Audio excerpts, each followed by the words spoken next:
Vamos iniciar então a nossa reunião de hoje. As palavras iniciais devem sempre ser de saudação. Porque, como dizia o nobre Abraham Lincoln, interpretado pelos biólogos como um dos maiores condutores de homens que este mundo já viu. Tanto que ele é venerado lá nos Estados Unidos pelo povo como um vulto de altíssimo nível moral. O Abraham Lincoln dizia assim: toda pessoa gosta e, portanto, necessita de um cumprimento. Quer dizer que esse negócio de cumprimentar os outros ou não, não é só uma besteirinha, não. É um episódio necessário. Porque as pessoas se sentem identificadas.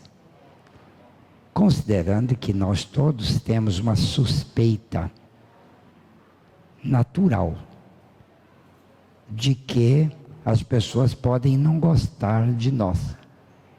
E quando elas nos cumprimentam assim alegremente, a gente anula aquela suspeita. Tá bom, pelo menos esse aqui me aprecia. Quer dizer que uma saudação boa, efusiva, fraterna, é um ato de amor que, se for necessário considerar, o ato de amor pode ser avaliado como uma caridade que você faz. Mas com uma saudação, mas não é uma saudação qualquer, é uma saudação boa. Um sorriso, um rosto aberto, uma frase de alegria. Às vezes um oi é suficiente. Oi! Olha, esse oi aí valeu R$200, né? Oi! Então, mas por que eu tenho que ficar agradando os outros? Para você não tem. Ninguém te obrigou. Ninguém nem te pediu. Você que aprendeu que é bom para você. Então você faz. Não é porque é obrigado. É bom para você. Você não costuma tomar ovos quentes todas as manhãs? Por que você faz isso? É porque é bom para você. Diz que não pode tomar ovo todo dia. Era assim. Durante muito tempo, o pessoal divulgou isso. A medicina divulgou. Ovo, cuidado, hein? Cuidado. Propaganda enganosa. Hoje em dia estão pedindo para a gente comer de 4 a 5 ovos por dia. A medicina. A nova nutrologia do século XXI. Porque o ovo é o segundo. Deixa eu ver se é o segundo ou é o terceiro. É o segundo. O ovo é o segundo alimento mais completo que existe. primeiro é o leite materno. O segundo é o ovo. O terceiro é a água de coco. Então, se você comer uns 2 ovos por dia e tomar meio copo de água de coco por dia, você pode ficar sem comer mais nada o resto da vida. Está brincando? Lá no ovo e na água de coco tem tudo. Você pode passar fome, mas aí é outra coisa. Nutriente você já tem.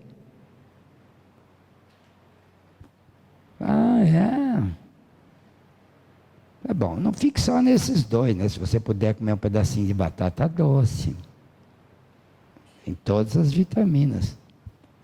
Se você comer um pedacinho de cenoura, todas as vitaminas. Agora, se você comer um pedacinho de quiabo, aí você está completo. Mas só isso, um pouquinho de chicória, uma crucífera qualquer. Crucífera é o quê? Couve, repolho, nabo, essa aí, brócolis, são as crucíferas. São riquíssimas de sais minerais, vitaminas, coenzimas, oligoelementos. Isso aí é muito importante para a saúde. Mas nós estamos conversando em moralidade. Pois é. Se você comer muito bem, mas tratar os outros mal, você adoece. Mas eu comi bem, como é que eu fiquei doente? Se você tratar os outros muito bem e comer mal, você adoece também. Com toda bondade, você vai para a cama. Então eu preciso comer bem e tratar os outros bem. Assim, você precisa. Você não tem que fazer. Mas se você fizer, está salvando a pele. Então eu vou fazer. Nós estamos conversando aqui sobre aquele negócio do tem que, né? Você não tem que nada. Você não tem nem que ser honesto, correto, digno, moral. Você não tem que. Convém para você. Se fizer, é muito bom. Então é isso. Quer dizer, isso aqui é a liberdade que Deus deu ao ser humano. A gente nasce aqui nesse mundo com uma intensa liberdade. Essa liberdade nós ganhamos no dia em que nós entramos na espécie humana. Teve um dia que eu não era da espécie humana? Teve. Você, quando era animal, não era humano. Você mesmo, o espírito aí, é esse aí que está vindo lá de trás, fazendo a evolução. Chegou num certo momento onde o princípio inteligente já estava bastante avançado, era um macaco. O macaco é o mamífero, o animal mais avançado que tem. Tem o cérebro maior e tem o maior nível de perceptividade e de competência para aprendizado. O macaco. Porque o cérebro mesmo começa lá nas células primitivas. Começa com alguns neurônios formando um fiapo de nervo. Aquilo já é a sensibilidade da célula. O cérebro começou ali. Na minhoca já está bem avançado. Minhoca tem um sistema nervoso considerável. Vários fiapos. Tanto que minhoca aprende.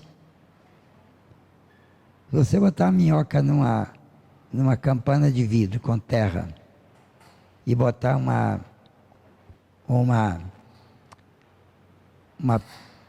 um circuito elétrico ligado a uma das paredes do recipiente, e quando a minhoca encosta naquele lugar ali, ela toma um choquinho. Aí ela começa a moringar. Fala, ali não pode ir, não vou mais. E foge dali. Ela vai, na hora que chega perto, ela desvia. Quer dizer que até minhoca aprende. Os animais vêm aprendendo. E eles vão fazendo evolução justamente para ir aprendendo, se aperfeiçoando. Quando chega em mamífero, eles estão bem avançados. E entre os mamíferos, nós temos 16 ordens de mamíferos, né? Várias ordens. Carnívoros, os dactiliformes, né? Os primatas.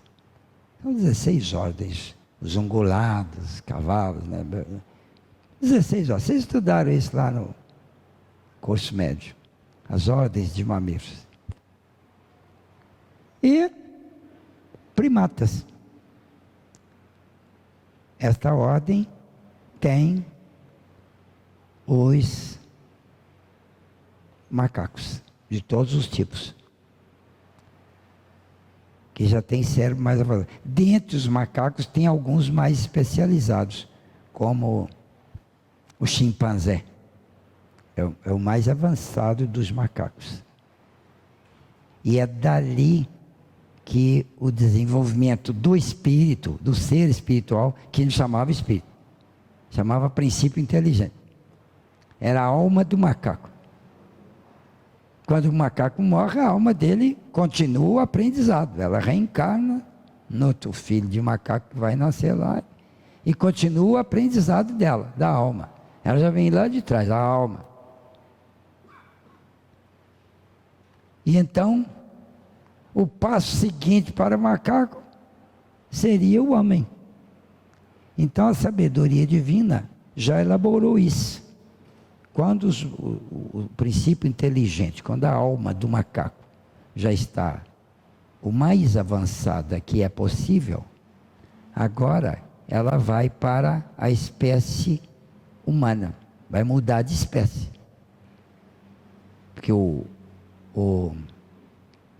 os seres vivos têm espécies diferentes, né? Esse negócio de espécie não dá para explicar aqui agora, mas é só bom saber que 2 animais só procriam se eles forem da mesma espécie. Se eles não forem, eles não formam descendentes viáveis.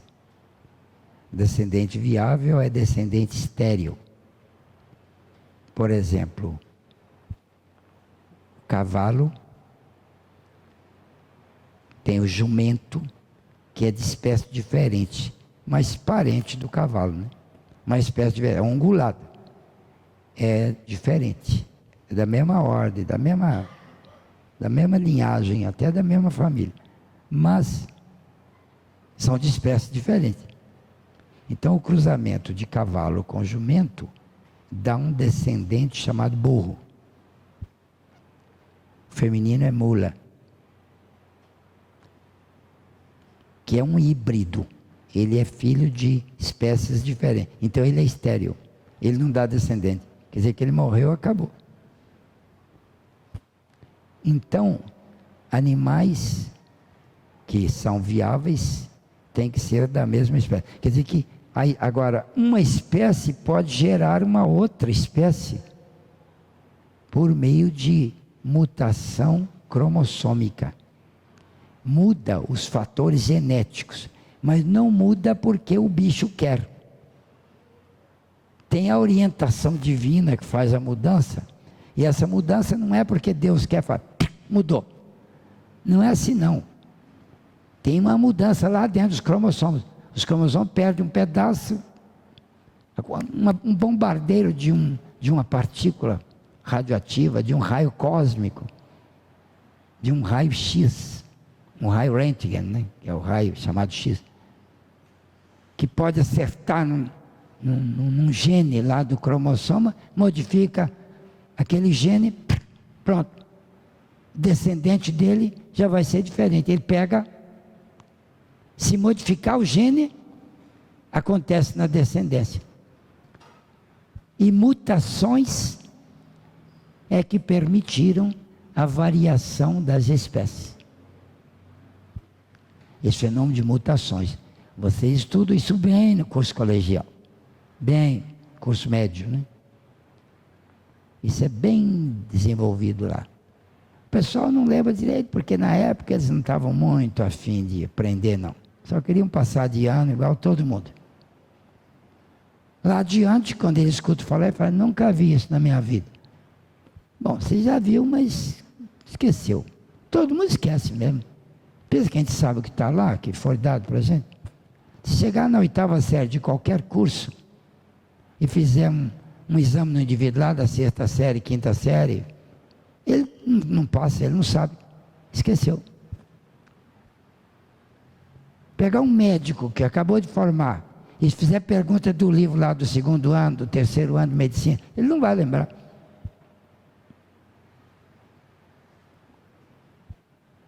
Então, o que adianta aprender? Bom, adianta porque se ele, mais para frente, ele precisar de rever aquilo, basta ele dar uma lidinha que ele já lembra. Porque ele já aprendeu aquilo. Ele não lembra quando fizeram a pergunta, mas quando ele lê, ele lembra. Por isso é que os médicos aprendem medicina mesmo, é depois que eles formam. Que aliás não é só médico, não, acontece com todo mundo. Engenheiro, professor.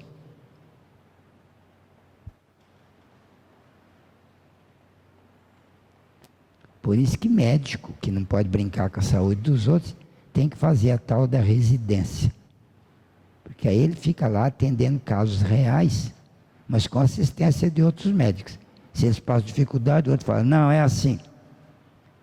E aí ele vai aprendendo ali, 2, 3 anos de residência, ele aprende o fundamental para atender em consultório. Mas com o tempo, ele vai aprendendo mais. Aprende mesmo é depois que ele começa a trabalhar para ele. Toda profissão é assim. Professorzinho tonto que nem eu assim, chego aqui, dá um admitido, né? Fala, eu lembro aí, ó. Não é que eu lembro, é que eu dei aula disso, né? Então eu estudei muito depois que tinha formado para dar aula. E dei aula. Dar aula é um jeito ótimo de aprender. Quem mais aprende dando uma aula é o professor. E ele dá a mesma aula várias vezes, chega a um certo ponto onde ele não esquece mais. Por isso que eu vou para ali e falo dessas coisas aí. Então eu falo, esse cara tem boa memória. Não é isso não. É que eu repeti muito. Foi isso. Porque, estatisticamente, nós somos todos iguais. Mas voltando ao ponto. Quando o macaco muda de espécie e a alma entra na espécie humana, o corpo lá, o primeiro corpo ali, é quase igual ao do macaco. A gente chama de macacoide. Então, na espécie humana, a espécie humana começou com uns seres humanos que receberam o nome de pitecantropos. Pitecos quer dizer macaco. E antropo quer dizer homem. Né? Então, pitecântropo é o homem macaco. Quer dizer, era homem já, ele já era da espécie humana, mas o corpo era de macaco.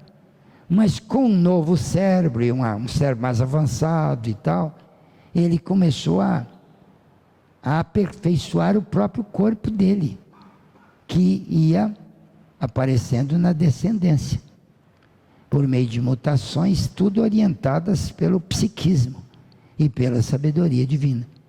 E o homem então foi mudando, foi perdendo os pelos, porque macaco é cabeludo, né? E a gente não é. A gente chega a tapear com esses pelinhos aqui, ó. Ninguém pensa que isso aqui é coisa de macaco, né? Que a gente acostuma. E no rosto assim a gente disfarça, a gente arruma uma gilete e corta. Ninguém pensa que a gente tem pelo na cara. Tem alguns que deixam a barba crescer e se aproxima muito do macaco.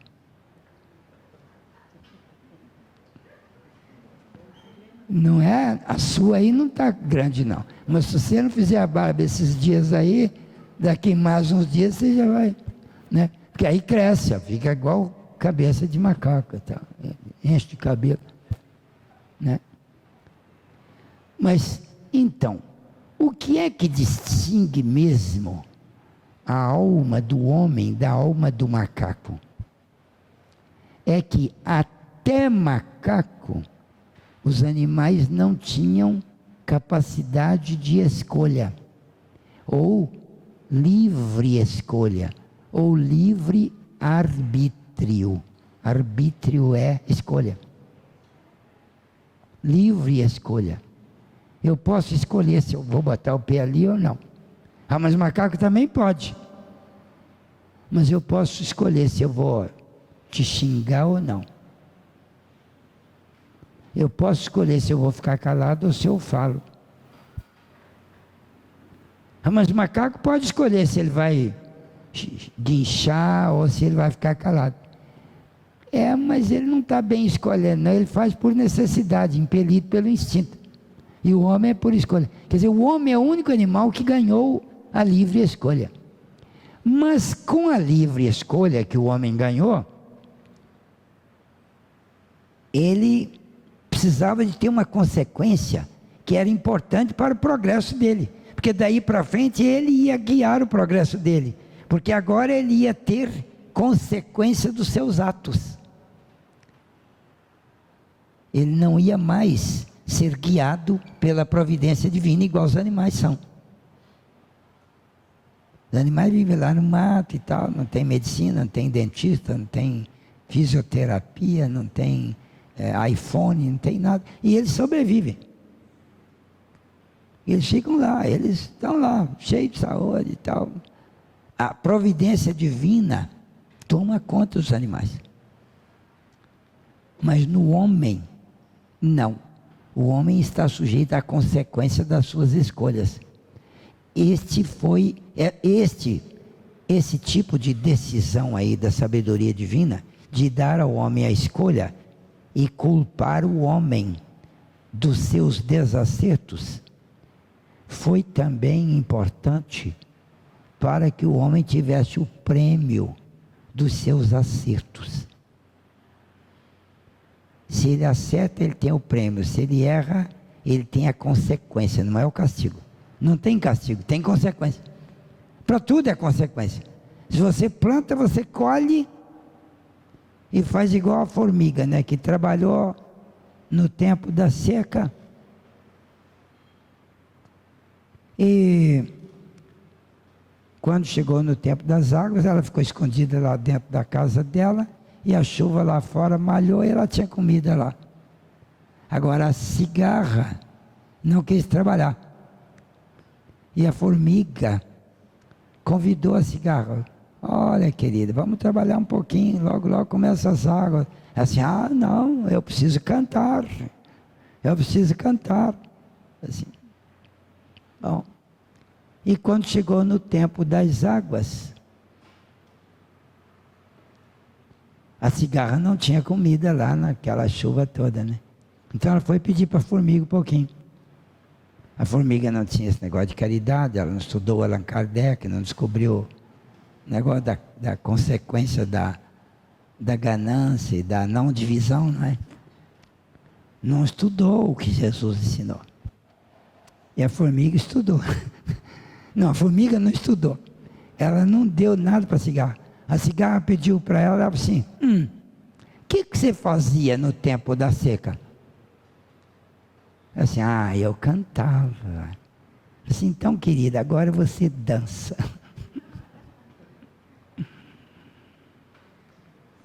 E não deu nada para ela. Quer dizer, esta fábula da formiga e da cigarra, bem narrada pelo La Fontaine, é o criador das fábulas, né? Aliás, ele foi o criador, não. Foi um grego lá que criou esse negócio de fábula. O La Fontaine divulgou as fábulas, fez muitas fábulas. E ele descreve esse negócio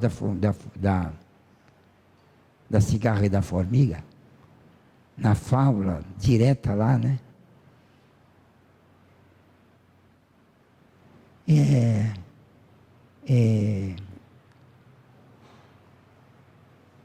E ele pergunta, que fait-il dans la chose? Assim, je chantais, diz a cigarra. Ah, tu chantais? Danse maintenant. La Fontaine, né? Você cantava, então agora dança, querida. E isso aí é uma exemplificação assim, inteligente, interessante, da lei de causa e efeito, que atinge o homem quando ele está na identificação do seu modo mais conveniente de viver. Ele tem que levar em conta que a lei da vida segue matematicamente as condições de causa e efeito. E então, neste caso, o que o indivíduo faz determina o que vai acontecer com ele.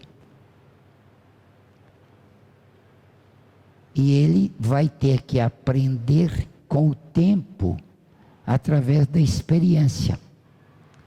Porque ele faz assim, tem uma consequência ruim, ele fala, opa, não posso mais fazer isso. Até a minhoca lá foge da lâmina eletrizada para não tomar choque. O homem muito mais. Então, o homem, na medida que vai vivendo, ele vai descobrindo uma porção de coisas que não deve fazer, porque é ruim para ele.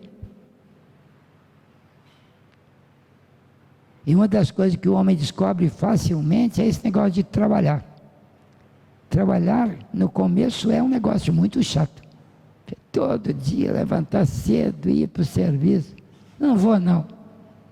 Daí ele fala assim, mas se eu não for, eu levo uma consequência dolorosa.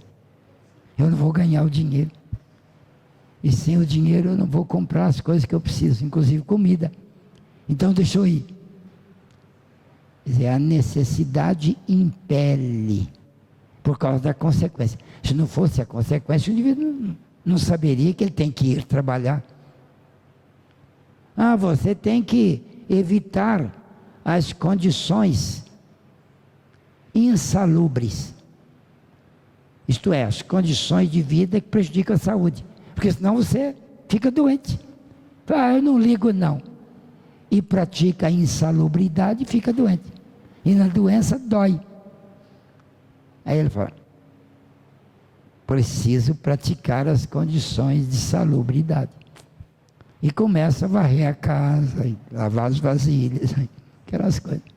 Lavar as frutas antes de comer, lavar as mãos. Ele vai aprendendo, é tudo lei de consequência. Então, a liberdade que o homem ganhou quando entrou na espécie humana era importantíssima para que ele edificasse a noção de responsabilidade. E ele adquirisse a competência de ser o autor dos seus valores. E eu tenho isso porque eu conquistei.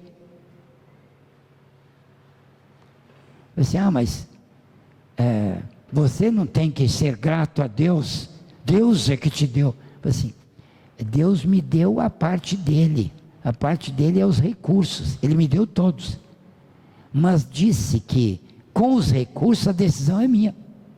Deus nunca me deu uma casa, nunca me deu um carro. Agora eu que trabalhei, lutei, economizei, comprei a prazo, paguei as prestações ali, dia que não podia pagar, tomava emprestado daqui e dali, depois pagava para cá e pagava para lá. Quer dizer, eu comprei a casa. Deus me deu os recursos, não foi a casa. Meu Deus, me dá um carro. Eu falei, dou não. Eu te dou as condições aí para você comprar um, já até dei. É só você trabalhar, ganhar o dinheiro e comprar o carro. Recurso já está dado. Se não fosse por isso, o homem não progredia. Porque ele mesmo aplicava a lei de causa e efeito. É por isso que certos filhos de pais ricos não progridem. Porque os pais ricos têm um aprendizado, têm uma decisão errada, que eles tomaram há muito tempo, que é a seguinte: eu passei muita dificuldade então agora eu vou dar ao meu filho aquilo que eu não tive. Meu filho não vai passar essa dificuldade. Pois é, só que você esqueceu que você virou gente por causa da dificuldade que você passou. Se você encher o seu filho de facilidade, ele não vira gente. Ele fica estranho, esse monstrinho aí dentro de casa, que não trabalha, não faz nada, e tem o dinheiro fácil, e ele vira o que o americano chama de playboy. Quer dizer, o jovem que só gosta do play, do prazer, do passeio, do jogo, da diversão, play. Ele vira delinquente. Ele desrespeita os direitos dos outros, porque ele está acostumado a ter todos os direitos atendidos e todas as vontades satisfeitas pelos pais invigilantes, que pensavam que estavam dando felicidade aos filhos e estavam dando apenas despreparo. Se você quisesse educar mesmo seu filho, você o colocaria no serviço ali, ó, da disciplina do serviço desde cedinho. Tem que ajudar a mamãe aqui na casa, as meninas ali, ó. Não porque eu preciso de ajuda, mas porque você precisa de ter essa disposição de trabalhar. Se você não trabalhar, você não adquire disposição de trabalhar. Mas eu tenho 2 filhos lá em casa, que um já desde pequenininho tem aquela disposição de trabalhar, e o outro a disposição de não fazer nada. Nascem com as tendências. Mas também não sei se você leu a oração da criança ao homem. O Emmanuel escreveu uma oração. O que a criança pede aos pais? E ela pede, na oração lá, no que ela pede, as coisas que ela pede, são todas no sentido de: me discipline, me force no dever, no trabalho, na produtividade, na utilidade, me force no respeito aos direitos dos outros. Não me deixe crescer na leviandade e na falsa inocência. Eu preciso virar gente. Eu sou como um barro mole, e você é o oleiro que vai usar esta massa mole de barro que eu sou e me transformar num vaso útil à humanidade. Se você não fizer isso, eu endureço o barro com o crescimento, e não foi construída com este barro uma utilidade qualquer para a humanidade. Tem muitos adultos que só são maus elementos porque eles não receberam a diretriz moral digna dos pais. Muitos pais não deram porque eles não tinham para dar, mas muitos pais tinham e não deram porque eles foram despreparados. Eles estavam numa falsa interpretação de que eles precisavam dar aos seus filhos o conforto que eles não tiveram. E para dizer a verdade, quanto mais conforto você der aos seus filhos, mais preguiçosos eles vão ser. Está brincando? Eu tenho uma casa boa, dou toda a comodidade para os meus filhos lá, então eu estou errado?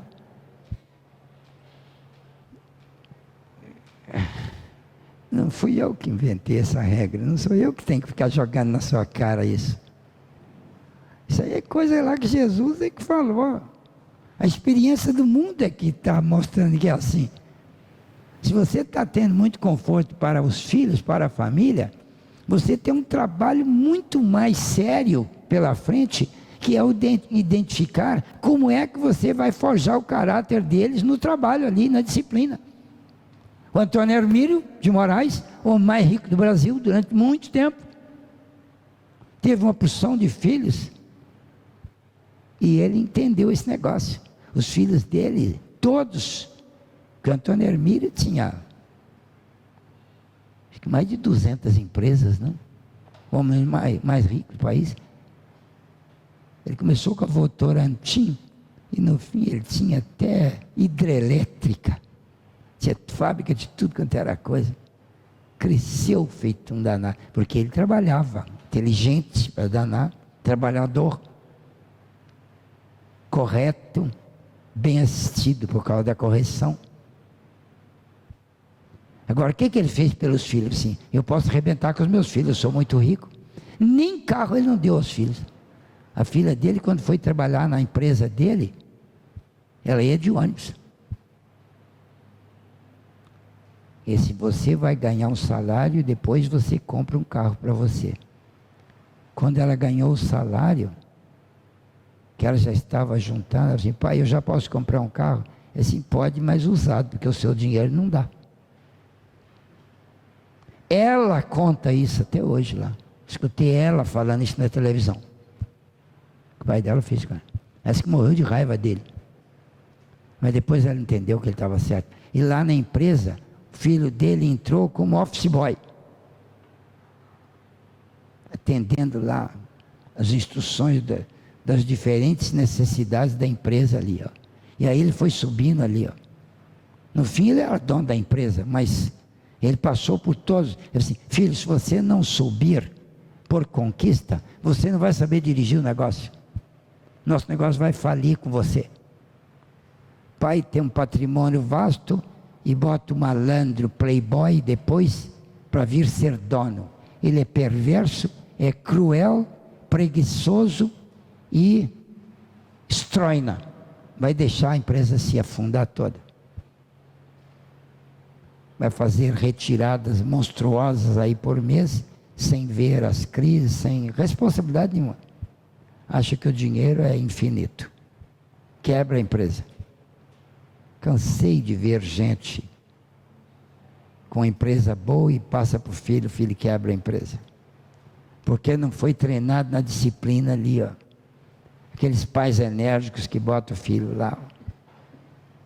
Que os filhos ficam com raiva e tal, mas se pegar a oração da criança para os pais, vai ver a criança espiritualmente orientada, né? Ela está pedindo aos pais para cuidarem da disciplina dela. E quando os pais não puderem dar um luxo qualquer para o filho, não pode ficar justificando para o filho com aquele pesar. Ah, filho, nós não podemos comprar isso e tal, porque nós somos pobres. Está doido? Você não pode plantar essa ideia, meu filho. Nós não temos uma casa boa que nem a fulana. Assim, não temos, mas também não precisamos.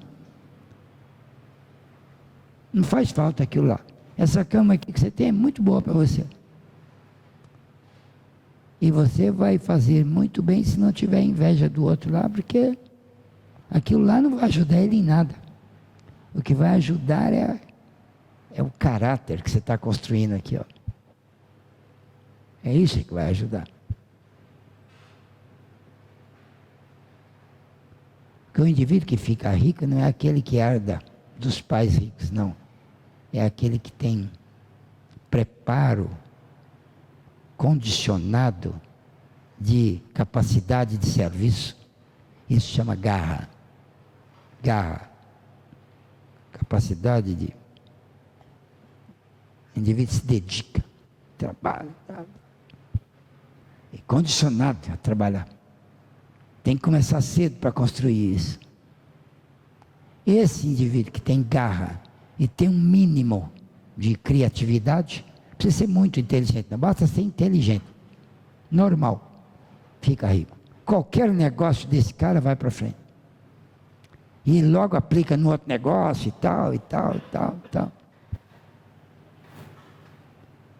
Agora, eu aqui estou discutindo um assunto que é material, né? É como vencer na vida, como ficar rico aqui nos valores do mundo. Mas nós temos que ser preparados desde cedo também para entender que existe um outro tipo de valor, que é o reino de Deus. Que o reino do mundo nós podemos e devemos ser preparados para conquistar, com esforço, mas não com ganância. porque senão a gente cresce pensando em construir um patrimônio cada vez maior. E quanto mais você tem, mais você quer. Então você não sobra nunca espaço, nunca sobra tempo para você desfrutar do que tem. Um homem muito rico geralmente não desfruta nada, ele está o tempo todo administrando um grande patrimônio. E não é isto que é a vida. Você não nasceu para realmente construir um grande patrimônio. Você devia construir um pé de meia para você ter uma segurança mínima necessária para se manter. E cuidar da elaboração do reino de Deus. Que é o quê? Que é essa coisa da dignidade moral. Que é a ética do comportamento. Isso é mais importante, porque isso é que você vai levar, posto que a vida aqui na Terra é muito curta. E a vida do ser espiritual que você é interminável. Você é um ser imortal, você não vai morrer agora. Quando terminar seu tempo aqui nos próximos 100 anos, né?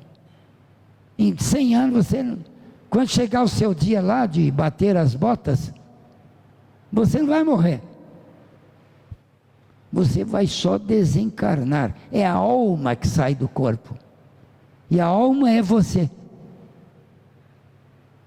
O corpo não era você, era seu. Então o corpo fica, a alma vai. E ela vai levando o quê? Se ela cuidou de um patrimônio material espetacular para ela ser feliz, ela vai descobrir decepcionada quando a alma for. Ela vai descobrir decepcionada que aquele patrimônio ficou para trás, ela não leva nem um tostão no bolso. A alma não tem bolso. E se tivesse o dinheiro, não vale nada lá para onde ela vai. Então o que vale lá é aquilo que ela tem por dentro. Aqui na Terra ela devia ter cuidado disso. Mas ela ficou avaliando o seu tempo de vida como sendo o tempo de duração do corpo. Eu já tenho 30 anos, eu preciso fazer um pé de meia. Eu já tenho 40 anos, eu preciso de construir algo para eu aposentar. Já está com medo dos 60 anos, quando for aposentar. Só pensa na duração do corpo e na construção da segurança de sustentação do corpo. E não pensa que a alma vai ficar viva. E ela não vai morrer depois de 100 anos, ela vai ficar viva. E vai passar mais 100 anos, mas ela está viva lá. E o que ela está fazendo lá? Bom, se ela estivesse lá e não voltasse mais para cá, ela ia ficar lá com as consequências do que ela levou daqui. Então você vive no primeiro século de um milênio e nos outros 9 séculos, você está lá sofrendo as consequências daquilo que você fez no primeiro século. Então eu devia ter me preparado para esses 9 séculos aí, não é? Devia. E para que você se preparou? Você só se preparou para os decênios, ou seja, para os 10 anos. Você tem 10 anos, você vai se preparar para os próximos 10. Depois, quando você tem 20 anos, você se prepara para emprego e tal, e já começa a ganhar a vida. Tem agora que construir a vida, que vai durar até os 60 anos. Aí você tem que aposentar para desfrutar, ficar velho e morrer idiota lá, e não preparou nada para levar depois dos 100 anos. E o que tinha que levar? Tinha que levar a consequência do que você fez. Vai levar isso. Mas o que você fez, pai? Começa perguntando como é que você tratou os outros. Como é que você tratou a natureza? que você vai resgatar, você vai pagar pelo que fez com a terra, com o ar, com a água. Se você não amou a natureza, você não cuidou dela. E isso prejudica você. Agora, o mais importante é o que você fez com as pessoas. Como é que você lidou com as pessoas? Você dividiu as pessoas em dois grupos: aqueles que são amigos e aqueles que não são. Os que são amigos, você tenta tirar deles todo o bem que eles podem te dar. Você não cogita em beneficiar a vida deles. Você só cogita em beneficiar os seus parentes descendentes. Porque às vezes seu irmão está em falta ali, você é muito rico, seu irmão continua pobre lá, você não dá uma mão para ele. Dá de vez em quando um empréstimo aí de uns R$1.000 e fica contando para todo mundo que ele nunca mais te pagou. É isso que você dá para irmão. Quer dizer, nem para os seus parentes você não ajuda. E também não é só ajudar com dinheiro, mas com os seus descendentes você ajuda, com os outros não. Você cuidou de você e dos seus dependentes, só que você cuidou. Então na hora que você desencarna, fala, você praticou desprendimento? Ah, sim, ajudei o meu filho. Seu filho não conta. Desprendimento, praticou. Como é que foram as suas relações com as pessoas?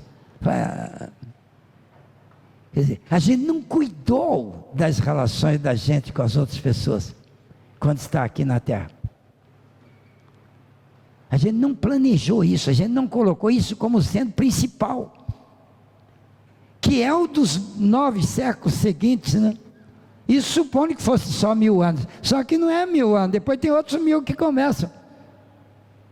E se não tiver reencarnação, você tem mais 10 séculos, depois mais 10 séculos, tudo consequência do primeiro século, quando você viveu aqui na Terra.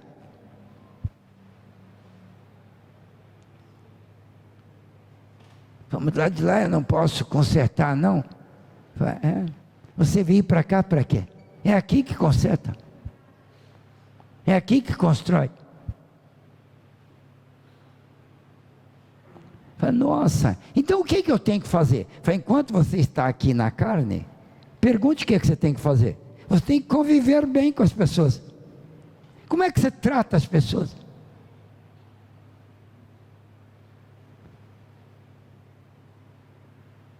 Mas quem é que ensina essas coisas? Jesus. Eu vou na religião, eles mandam eu fazer aquelas coisas lá, eu faço tudo que eles mandam. Mas eu não sou culpado se você não aprende direito o que Jesus falou. Você tem que estudar o código de comportamento do mundo aqui, das pessoas. Você pode estudar isso de várias maneiras, mas a religião devia ensinar isso para você. Se não ensina, larga aquela religião, vai para uma outra. Aqui no Espiritismo nós estamos ensinando isso. Todo mundo está aprendendo isso. Que o negócio é um código de relacionamento interpessoal. É isso que é importante. É como lidar com as pessoas. Jesus falou só isso o tempo todo. Tem que amar o próximo, tem que amar o próximo. O que é amar o próximo? Lidar com as pessoas de um jeito bom, de um jeito conveniente. Conveniente para quem? Para você. O que é conveniente para mim? Ame, ajude o outro.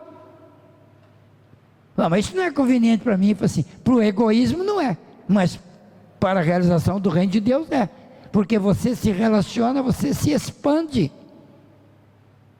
e a consequência do bem é o bem. Quem sai do lado de lá tendo feito o bem aqui, está muito bem, e quem sai do lado de lá não tendo feito, está muito mal. E agora? Agora, se Deus resolvesse te punir por essa única vida que você tem, você estava enrolado. Mas o problema é que Deus não fez isso. Ele arruma um jeito de você nascer outra vez. Você não nasceu essa vez? Não foi fácil? Como é que Deus fez para você nascer esta vez? Você não sabe como, né? Mas você era um espírito que foi trazido, sua mãe e tal, no dia da fecundação, você foi um espiritinho, foi reduzido. e foi entregue para sua mãe. E agora ela recebeu você, você cresceu formando um outro corpo para você. E cresceu com ele. Para você ter uma outra chance de se relacionar. E depois dessa vida, você chega lá, se ajusta e volta para cá, tem outra. Agora, você vai ter que se relacionar por aqui bem. Senão você se estrepa quando desencarna lá. E outra coisa, não constrói a sequência boa da vida que é do lado de lá. A vida verdadeira não é aqui. Aqui é estágio de aprendizado, conserto das coisas e aperfeiçoamento. Porque a vida mesmo é lá. É lá que é o nosso lar. Não é? Nosso lar não é lá? Não é aqui. Jesus falou, meu reino não é deste mundo. É lá no outro que é o reino. É lá que é a nossa moradia. Agora a gente, para estar bem lá, tem que crescer por aqui. Isso é fácil de entender e de aceitar. Então vamos pensar nisso. Nós continuamos o estudo mais para frente, na semana que vem. Por hoje, vamos encerrar. Vamos agradecer as pessoas aqui presentes. Vamos abençoar. É bom abençoar os outros. Não peça bênção para ninguém. Abençoe. E abençoo vocês com o pouquinho que eu tenho. O que é abençoar? Desejar o bem. Desejo o bem para vocês todos. Hoje, nos trabalhos que vão desenvolver, sejam felizes. Trabalhem com humildade, com valor, com eficiência, com persistência. Não é um serviço ou dois que conserta sua vida. É a vida de serviço é que conserta a sua vida.